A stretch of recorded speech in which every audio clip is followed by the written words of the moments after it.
Panoorin po natin ang episode natin ngayong gabi, pinamagatang Lason sa Relasyon. Narito.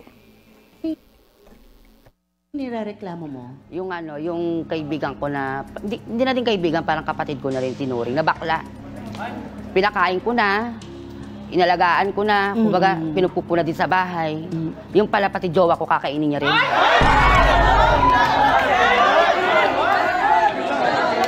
Okay, MJ, wait. Gaano mo na katagal kaibigan itong sinasabi mong ahas na friend? Matagal na rin po, Mama Carla. Mga gaano katagal Sobrang na to? tagal na din po. Okay, so ano nangyari dito sa kaibigan mo? Bakit first time ba niyang ginawa to na kinupkup mo, sabi mo, pinakain mo, ngayon pati yung boyfriend mo kinain? Opo, totoo yun. At teka lang, linawin natin. Kinakain niya, tinitikman niya rin eh. So sexually, kumbaga, Oo. Huli ko, Okay. kitang-kita ko. Nakita mo? Kita ko. So, eto bang boyfriend mo naman, paano mo siya nakilala? Nakilala ko po yan siya kasi po kasi siya nagko-construction. Tapos ako po nagtitinda po ako sa labas ng construction ng isda. Wow. Naghanap buhay po kasi ako, nagtatrabaho. Oo. Noon po sa bahay, kami dalawa magkasama. Siya nagtatrabaho, ako sa bahay. Kaya yung kaibigan ko minsan sa bahay din yan. Kaya pala kami lagi nag-aaway ng jowa ko. Kasi sinisiraan niya. Sinisiraan niya ako sa jowa ko na nag-uuwi daw ako ng lalaki doon sa bahay. So, ano ang gusto mong mangyari ngayon, MJ? Dito sa kaibigan mo? Ang gusto ko, Pinapaalis mo na ba siya sa bahay? Gusto mo bang mawala na siya? pinalayas ko na po yan. Okay. Kala ko nga tumigil na, kala ko stop na. Kala ko okay na. Pero siyempre ako naman, tao lang din ako. Sabi ko, sige baka isipin niya pa rin yung pagkakaibigan namin, no? Tigilan niya na. Ay, hindi pala, mas malala pa. Bakit? Ano pang ginawa? Kasi, ganun nga daw na nagpupunta daw yung bakla doon ulit, nakikipag-inuman. Tapos itong anak-anakan ko, inuutusan niya na bibigyan niyang pera, magkukomputer. Pinapaalis nila doon sa bahay.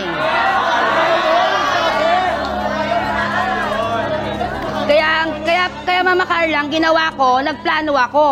Ano plinano mo? Ang ginawa ko, nagaya ko ng inuman sa kanila. Kunwari, wala akong alam. Okay. Gabi na, sabi ko matutulog na ako, lasing na ako. Pero hindi naman talaga ako lasing. Panggap ko lang yung lasing-lasingan ako. Di, ito na. Nakahiga ako, siguro mga... Nagtulog-tulugan ka. Oo, 3 oras nakalipas, patay na yung ilaw. Parang may kumikis-kis yung sopa namin, tapos may sopa kasi kami. Ay, baka naman naglinis pa, baka naman naglinis. Yung sopa namin tumutunog. Ngayon... Lumalangit-ngit. Oo, pag akyat ko ngayon, pag tayo ko, binuksan ko yung ilaw, nakapatong ang bakla. Ano ba Kaya ginawa yan? ko, sinampig ako talaga siya, binugbo ko agad siya, pinapalayas ko lang dalawa. Sabi ko magsilayas kayong dalawa, pero tong jowa ko, hindi naman siya lumayas.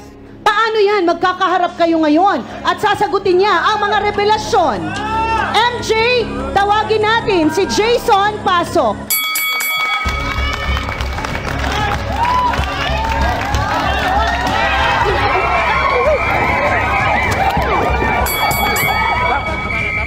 Oo. Yan. Jay, ano ba nangyari? At alam mo may kinakasama yung lalaki at yun ay ang kaibigan mong si MJ. Bakit? Ano nangyari nung gabi na first time ba yun? Maraming beses na po. Bakit nangyayari ito, Jason? Bakit nangyayari ito? Nangyari po ito dahil dahil di niya po nabibigay yung oras niya para kay Jason. Ako po halos lahat binibigay ko kahit hanggang sa malugi na po ako sa negosyo ko, nabibigay ko po lahat ng ano ko. Paano pumasok sa isip mong patulan? Ikaw ba ay inakit? Ano ba nangyari? Ano, parang ginayo Kinate. ginayo Sinumpong niya, ng kate. ginayuman niya po ako, sabi, parang ginayuman niya po ako na mapunta, sabi, sobrang bait niya po, sobrang mapaintindi po siya. Sabi, bago po ako umalis, iniwanan ko po siya ng mga lutong ulam, kanin, para paggabi po, ako naman po yung asikasuhin niya. Sobrang bait niya po, sobra. Okay, MJ. Kaya pala, Mama Carla, may mga tinik ako nakikita sa labas. Hindi ko naman isda yun. Isda pala ng iba.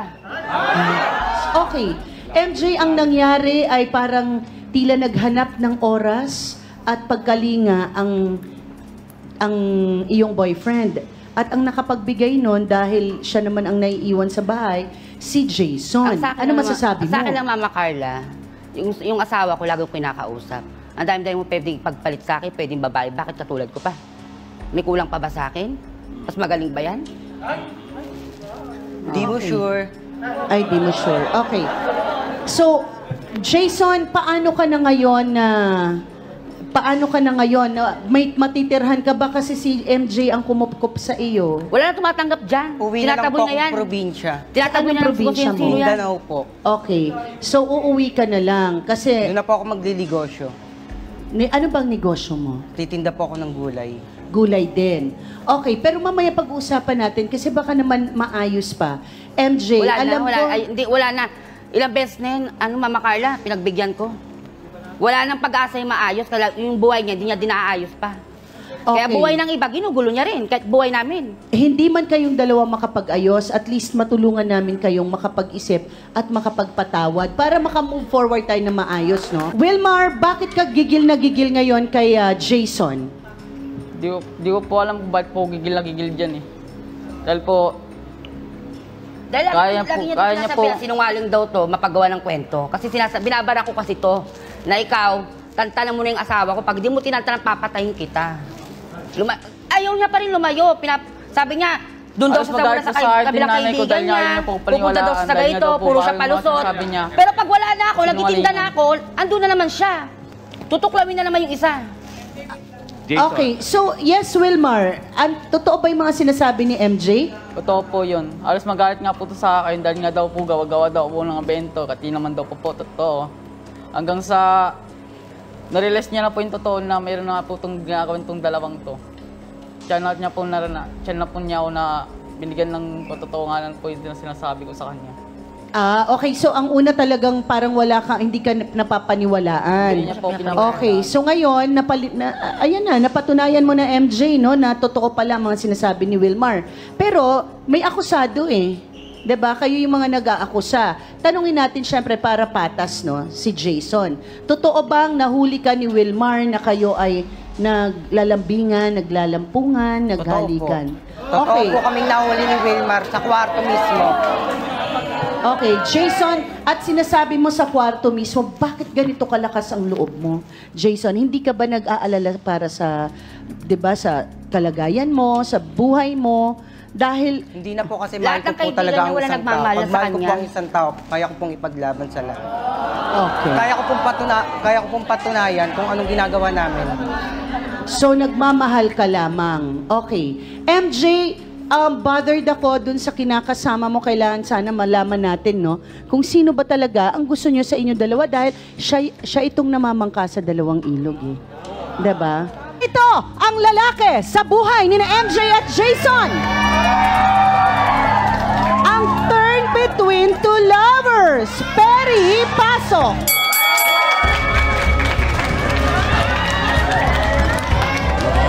Haba ng buhok.